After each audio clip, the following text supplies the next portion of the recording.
Good morning students, welcome again. बच्चों, previous class में photosynthesis का जो मैकेनिज्म था, प्रकाश संश्लेषण की जो क्रियाविधि थी, उसका जो पहला चरण था लाइट रिएक्शन के अंदर साइक्लिक फोटोफॉस्फोरिलेशन या साइक्लिक ईटीएस के बारे में पढ़ा था। बच्चों, आज जो हमारा टॉपिक है वो है non cyclic ETS. Previous class में साइक्लिक ईटीएस के बारे में बात की थी और आज हम बात करेंगे नॉन साइक्लिक ईटीएस, या इसको क्या बोलते हैं जेड स्कीम, या इसको क्या बोलते हैं नॉन साइक्लिक फोटोफॉस्फोरिलेशन। बच्चों, साइक्लिक फोटोफॉस्फोरिलेशन और नॉन साइक्लिक फोटोफॉस्फोरिलेशन दोनों ही साइक्लिक के दौरान एनर्जी का प्रोडक्शन होता है। दोनों ही साइक्लिक के दौरान एनर्जी का प्रोडक्शन होता है, या यूं कहें कि लाइट रिएक्शन के दौरान जो एनर्जी का प्रोडक्शन होता है किस फॉर्म में होता है, एटीपी के रूप में और रिड्यूसिंग पावर NADPH2 के रूप में। ठीक है, और ये दोनों प्रकार की जो एनर्जी है साइक्लिक और नॉन साइक्लिक जब चक्कर चलते हैं तो इनके दौरान एनर्जी का प्रोडक्शन होता है। तो बच्चों, नॉन साइक्लिक ईटीएस या जेड स्कीम, ठीक है, यहाँ पर इसको जेड स्कीम, बच्चों कंफ्यूज मत होना, या तो ये by name non cyclic ETS या नॉन साइक्लिक फोटोफॉस्फोरिलेशन, या इसको just write down Z scheme. ठीक है, जेड स्कीम के नाम से भी पूछा जाता है। इसको जेड स्कीम क्यों बोलते हैं? जो अंग्रेजी वर्णमाला का जो जेड अक्षर है, ठीक है, ये जो नॉन साइक्लिक जो चक्कर है, ठीक है, इसकी रूपरेखा देखें, आउटलाइन देखें तो बच्चों अंग्रेजी वर्णमाला का जो जेड अक्षर है उसकी जैसी ही होती है, इसलिए इसको अपने क्या बोलते हैं, जेड स्कीम भी बोलते हैं। ठीक है, चलो बच्चों यहाँ पर अपने स्टार्ट करते हैं नॉन साइक्लिक ईटीएस या नॉन साइक्लिक फोटोफॉस्फोरिलेशन। बच्चों, नॉन साइक्लिक फोटोफॉस्फोरिलेशन में फोटो सिस्टम फर्स्ट के साथ फोटो सिस्टम सेकंड भी काम करता है। दोनों प्रकार के जो photo pigment first and second दोनों काम करता है, और इसका जो रिएक्शन सेंटर है वो है 680, यानी क्लोरोफिल का जो अणु है उसका जो रिएक्शन सेंटर है, अभिक्रिया केंद्र है, वो है 680। ठीक है, तो बच्चों ये देखो आप क्वांटाजोम वास्तव में क्वांटाजोम क्या है, मैंने आपको बताया था कि 200 से लेकर एक क्वांटाजोम के अंदर 200 से लेकर 300 तक क्लोरोफिल के जो अणु हैं आपस में एक साथ रहते हैं और क्वांटाजोम की फॉर्मेशन करते हैं। क्लोरोफिल के अणु यहाँ काम क्या करते हैं, सनलाइट को एब्जॉर्ब करने का काम करते हैं। क्या काम करते हैं? सनलाइट को एब्जॉर्ब करने का काम करते हैं, और सोलर एनर्जी को अवशोषित करके, एब्जॉर्ब करके ये अणु क्या करते हैं, एक मॉलिक्यूल से दूसरे मॉलिक्यूल्स को एनर्जी ट्रांसफर कर देते हैं, और इस प्रकार फाइनली क्लोरोफिल का जो मॉलिक्यूल्स है, जो रिएक्शन सेंटर है, आखिरकार जो एनर्जी है क्लोरोफिल अणु ए के पास चली जाती है, और क्लोरोफिल अणु ए जो है एक्साइट होकर एक इलेक्ट्रॉन का उत्सर्जन कर देता है। बच्चों, यहाँ रिएक्शन सेंटर जो है क्लोरोफिल का जो अणु है वो इलेक्ट्रॉन को उत्सर्जित कर देता है एक्साइट होकर, और यहाँ से उत्सर्जित जो इलेक्ट्रॉन है उसको सबसे पहले एक्सेप्ट कौन करता है, PQ स्टैंड फॉर प्लास्टोक्विनोन। सबसे पहले प्लास्टोक्विनोन उसको ग्रहण करता है। ठीक है बच्चों, यहाँ पर एक बात आप ध्यान और दीजिए कि यहाँ पर जो तरंगदैर्ध्य की जो वेवलेंथ है, जो प्रकाश की जो वेवलेंथ है वो 680 से कम दी जाती है। वेवलेंथ 680 से कम दी जाती है। इसके कारण फोटो सिस्टम फर्स्ट के साथ फोटो सिस्टम सेकंड भी काम करता है। ठीक है, यहाँ आप देखिए कि जो रिएक्शन सेंटर से एक्साइटेड जो इलेक्ट्रॉन है, उत्सर्जित जो इलेक्ट्रॉन है, सबसे पहले उसका एक्सेप्टर कौन है, ग्राहक कौन है, PQ, PQ stand for plastoquinone. सबसे पहले उत्सर्जित इलेक्ट्रॉन को प्लास्टोक्विनोन ग्रहण करता है, लेकिन इन दिनों में जो उत्सर्जित इलेक्ट्रॉन का सर्वप्रथम फर्स्ट स्टेप पर प्रथम ग्राही PQ ना होकर क्या है, फियोफाइटिन। PQ ना होकर क्या है, फियोफाइटिन। तो बच्चों अब क्या है, जो एक्साइटेड जो इलेक्ट्रॉन है उसका जो एक्सेप्टर है PQ ना होकर क्या है, फियोफाइटिन। और फियोफाइटिन से इलेक्ट्रॉन ट्रांसफर किस तरफ हो जाता है, ये एक लगातार चेन है, जैसा कि साइक्लिक फोटोफॉस्फोरिलेशन में था, ठीक उसी प्रकार नॉन साइक्लिक फोटोफॉस्फोरिलेशन में भी इन ग्राहियों एक्सेप्टर की क्या है, एक लगातार श्रृंखला होती है, चेन होती है, जिनमें से इलेक्ट्रॉन एक स्टेप से दूसरे स्टेप में ट्रांसफर होता रहता है। बच्चों प्लास्टोक्विनोन से या फियोफाइटिन से इलेक्ट्रॉन कहाँ ट्रांसफर हो जाता है, साइटोक्रोम B6। इसी प्रकार साइटोक्रोम B6 से इलेक्ट्रॉन कहाँ ट्रांसफर हो जाता है, साइटोक्रोम F।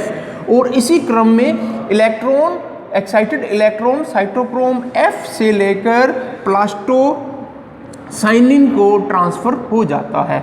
बच्चों यहाँ एक बात आप ध्यान दीजिए कि जब भी इलेक्ट्रॉन एक स्टेप से दूसरे स्टेप में ट्रांसफर होता है तो कुछ मात्रा में उसकी जो एनर्जी है वो लॉस होती है, उसकी ऊर्जा जो है ख़त्म होती है, घटती है, ठीक है, या यूं कहें कि कम होती है या निकलती है, ठीक है। यहाँ पर जो इलेक्ट्रॉन है प्लास्टोसाइनिन से वापिस अपने अभिक्रिया केंद्र में नहीं पहुँचता। अगर ये वापिस अपने अभिक्रिया केंद्र में पहुँचे तो ये प्रोसेस कैसा हो जाएगा, साइक्लिक। बच्चों ये यहाँ साइक्लिक नहीं है, ये नॉन साइक्लिक है। क्यों, क्योंकि अभिक्रिया सेंटर से, रिएक्शन सेंटर से एक्साइटेड इलेक्ट्रॉन वापिस चक्कर लगाता हुआ वापिस अपने रिएक्शन सेंटर में नहीं पहुंचता, इसलिए इसको बोलते हैं नॉन साइक्लिक फोटोफॉस्फोरिलेशन। तो बच्चों ये जो इलेक्ट्रॉन है फिर कहाँ जाता है, प्लास्टोसाइनिन से ये जो इलेक्ट्रॉन है वो कहाँ चला जाता है,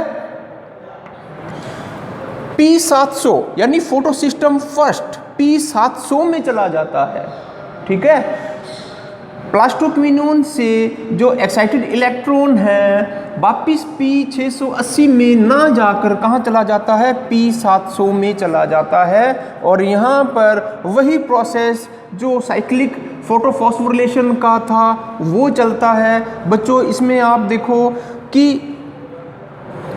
यहाँ पर इलेक्ट्रॉन वापिस P680 यानी रिएक्शन सेंटर में नहीं आया तो यहाँ इलेक्ट्रॉन की कमी होगी, और इस इलेक्ट्रॉन की पूर्ति के लिए जो वाटर के मॉलिक्यूल्स हैं उनका फोटोलाइसिस होता है। बच्चों नॉन साइक्लिक फोटोफॉस्फोरिलेशन में दो चीज़ें होती हैं, फोटोलाइसिस ऑफ वाटर, जल का प्रकाशिक अपघटन, और दूसरा क्या है, रिड्यूसिंग पावर NADPH2 की फॉर्मेशन। नॉन साइक्लिक फोटोफॉस्फोरिलेशन में दो मुख्य फिनोमिना हैं, एक तो जल का अपघटन होगा और दूसरा क्या है, रिड्यूसिंग पावर NADPH2 की फॉर्मेशन होगी। तो बच्चों P680 में जो इलेक्ट्रॉन की कमी हुई थी उसकी पूर्ति कौन करता है, जब वाटर का फोटोलाइसिस होगा, जब जल का प्रकाश अपघटन होगा तो ये इलेक्ट्रॉन है इसकी कमी पूर्ति पूरी कर देते हैं, ठीक है। और बदले में जो 4 हाइड्रोजन हैं वो यहाँ से रिमूव हो जाते हैं, और ये चारों हाइड्रोजन जो क्या करते हैं, NADPH2 की फॉर्मेशन कर देते हैं। और हाइड्रोजन के साथ और कौन हिस्सा लेते हैं, प्लास्टोसाइनिन से जो इलेक्ट्रॉन है वापिस P680 में ना जाकर कहाँ पहुँच जाता है, साइक्लिक प्रोसेस में पहुँच जाता है, P700 में पहुँच जाता है। ये क्या है, साइक्लिक प्रोसेस, ठीक है। तो यहाँ पर जो P700 इलेक्ट्रॉन को क्या करेंगे, एक्साइट होकर वापिस वही क्रम चलेगा, फेरोडॉक्सिन से फिर आखिर में जो इलेक्ट्रॉन का एक्सेप्टर है वो कौन है, NADP। इलेक्ट्रॉन का आखिरी जो एक्सेप्टर है, आखिरी जो ग्राहक है वो कौन है, NADP। ये जो इलेक्ट्रॉन है, एक्साइटेड जो इलेक्ट्रॉन है, ये चक्कर लगाता हुआ P700 में पहुंच जाएगा, P700 से फिर फेरिडॉक्सिन में पहुंच जाएगा और फेरिडॉक्सिन के बाद फिर कहाँ पहुंच जाएगा, किसके पास पहुंच जाएगा, ये इलेक्ट्रॉन NADP के पास पहुंच जाएगा। बच्चों फेरिडॉक्सिन NADP रिडक्टेज एंजाइम की हेल्प से जो NADP है किस में कन्वर्ट हो जाता है, एक रिड्यूसिंग पावर 2NADPH2 जो कि एक रिड्यूसिंग पावर है में कन्वर्ट हो जाता है।